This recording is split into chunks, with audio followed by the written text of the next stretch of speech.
हातातील कंदील आणि घोंगडीने डोक्यासह पूर्ण शरीर झाकलेला तो इसम पेहरावावरून एक वयोवृद्ध म्हातारा वाटत होता.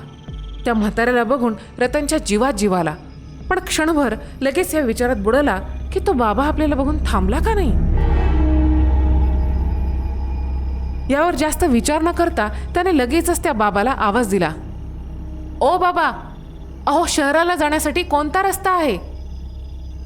यावर बाबाचं काही उत्तर न आल्यानं रतननं पुन्हा एकदा आवाज दिला, ओ बाबा, अहो मी काय विचारतोय.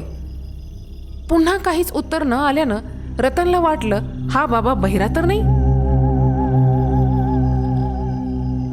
म्हणून त्याने त्या बाबाच्या मागे गाडी घेतली. बाबाच्या जवळ आल्यावर रतनने मोठ्या आवाजात विचारलं, ओ बाबा, अहो सांगा ना, शहराला जाण्यासाठी रस्ता कोणता आहे. मंद गतीनं चालणारा तो म्हातारा रतनच्या आवाजाने एकदम थांबला. डाव्या हातात असलेला कंदील त्यानं वर केला. डोक्यावर घोंगडी असलेली मान त्यानं गरकन फिरवली. अंधार चिरत कंदील दोघांच्या मध्ये येतो न येतो तोच कानावर विचित्र हसण्याचा आवाज आला.